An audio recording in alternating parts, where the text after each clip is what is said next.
Well, gents, before we get into the games themselves, let's go through the weekend's big talking points. And a lot of it centres on VAR. Now, I'm sure everyone's pored over these decisions over and over and over again, but there were so many match-changing decisions. It was pull your hair out time if you've been an advocate for VAR over the years.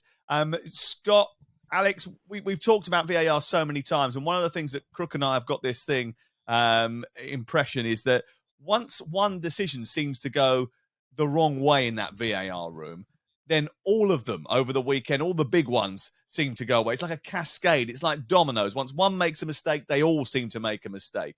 And I don't know if you've ever been in that VAR room, but it's quite a sort of, it's a big sort of communal area where there's a lot of different VAR stations. So they're all in there together. And I just wonder whether it's catching. Once one makes a mistake, it's in everybody else's head that they've got to be ultra connected. And then they just lose their brains. It was bizarre, wasn't it? It was, and as you say, we've had weekends like this in the past where once one VAR official makes a blunder, the others seem to follow suit. While I respect Howard Webb for putting his head above the parapet and issuing that grovelling apology to Brighton and Arsenal, he could have sent one to Chelsea as well, by the way. But it's hollow, isn't it? Because these are game-changing, season-defining moments. If Arsenal lose the league title by 2 points come May, I don't think Howard Webb's apology in the middle of February for just an inexplicable blunder is going to make them feel any better. Same for Brighton. They went into the weekend, Roberto De Zerbi, with ambitions of gate-crashing the top four. If they don't achieve that, if they miss out on European football by a couple of points, again, the apology won't mean much to them. Listen, the problem isn't the technology, and I've always said this. I think VAR, we've seen it work in international tournaments, we've seen it work in foreign leagues. The problem is the idiots who are using the technology. The standard of officiating in this country, and I've said it for a while, Sam, is not fit for purpose when you consider the Premier League to be the best league, the richest league in the world. And until the PGMOL get a hold of that, and I think Howard Webb is trying to get a hold of that, nothing is going to change. We're going to keep having these conversations. How can you forget to draw the lines on the pitch? How can you be so focused and so obsessed by one Brentford player who might be offside that you miss the guy at the far post who is actually offside? I mean, come on, guys. Get a grip of this situation. I mean, look, let's just say Howard Webb's only just come back to the Premier League. He's only just got hold of this organisation, and he will turn it round, I'm sure, and we've got to give him time to do that. There's an elite performance programme where the new referees are trying to come through the system. They're trying to fast-track that, and in 5 or 6 years' time, I'm sure we'll be talking about that we've got the best officials in the world. But right here, right now, that does nothing to console Brighton fans. That decision was outrageous. They forgot to put the mark on Mark Gurhey when they should have done, and that goal would have stood. Estepinian's goal would have stood. And then you've got the other incident with Arsenal, which is the big one, really. I mean, I don't think we've made enough of it. They might not win the title now, and it could come down to that decision. Look, you can't just blame refereeing decisions. There were other incidents in that game. There were 89 other minutes during the course of that football match where Arsenal should have taken charge of it and should have done better against a Brentford team that, although are in good form, would be expected to be knocked over by potential champions. But you cannot have a decision like this without some sort of action, can you, Scott? Someone's got to do something. There's got to be some sort of big statement so that people know that it's unacceptable to miss those opportunities. There's 2 of them in that room that are having a look at it, and a video operator. How has it happened? There's 6 eyes looking at that. That's the end of the pod, isn't it? I think we've done an hour already. I don't know what more I can add to what both of you have said. You know I'm an advocate of VAR, and it's not VAR that's the problem. It's the people using VAR.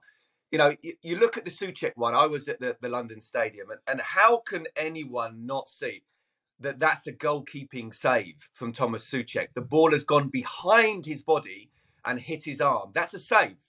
The Arsenal one. Do you know? But before we go any further, let's focus on that because we've done the other 2 and we understand what the situation is. But the Thomas Souček one we haven't visited yet. You were with me watching that. You were sitting in the row in front of me, and we both turned around and just went penalty straight away. There was no doubt about it. We saw it once on a monitor and then we made our decision. But what I thought was more galling about that was that afterwards, we were given advice from the PGMOL that the reason that decision was not overturned and the VAR didn't get involved was because Thomas Souček's arm was on the floor breaking his fall. Therefore, it was not a handball offence. I mean, that is just manipulating the rules of the game to justify a bad decision. You are much better coming out and saying, do you know what? We made a mistake, rather than a mealy-mouthed excuse as to why a decision was not given. And that is something that I think must change immediately, because sometimes people just make mistakes. Put your hands up or down if you're Thomas Souček, and take responsibility for your actions, Scott. And you know what, Sam? That's what Howard is trying to do. Look, I don't know the guy, I really don't, but I feel like I'm defending him. What more can he do at the moment? Look, we know that VAR has not found the right balance. I'm a great believer of the beliefs that Howard has in terms of a light touch and try not to get involved unless you really have to. But the individuals still need to take responsibility for what they're doing in that game. And while I agree, and still we're always going to argue, if anyone thinks that because we've got VAR, it's going to be 100% consistent, we're going to get decisions 100% right, it ain't going to happen. Stop looking for the consistency, because you still got the people making their own decisions, the judgment calls on the VAR. But that is just a basic error. And where Howard has come out and apologised for the other two, he should come out and apologise for that as well. Because that was I thought Graham Potter actually dealt with it incredibly well. When you think about the amount of pressure that's on him at the moment, the amount of people that are desperate to jump on the bandwagon of saying, look at what Chelsea have done over the last 2 decades. He's got to go. He's under pressure. If they're not in the top 4 by the end of the season. And yet those 2 points are as critical to him as those 2 points are as critical to Mikel Arteta.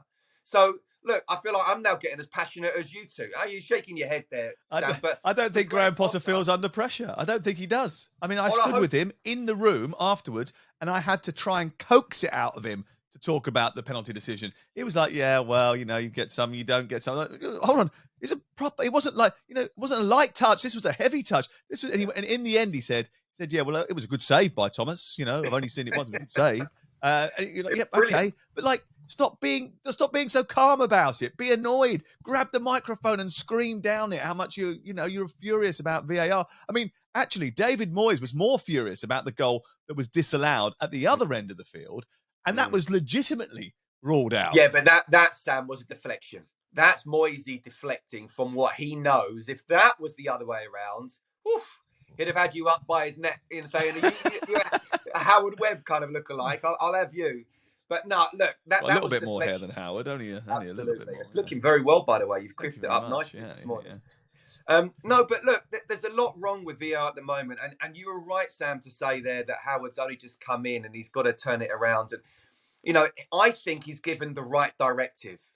Don't change things unless you really believe it's wrong.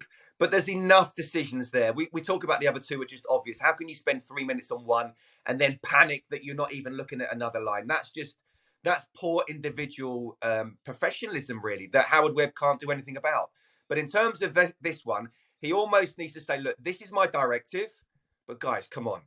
You've got to referee this in the way that you should know whether it's a handball or not. That's a handball. And then don't come out with the arm supporting the hand, supporting the connected to the collarbone, connected to the whatever. It's just ridiculous.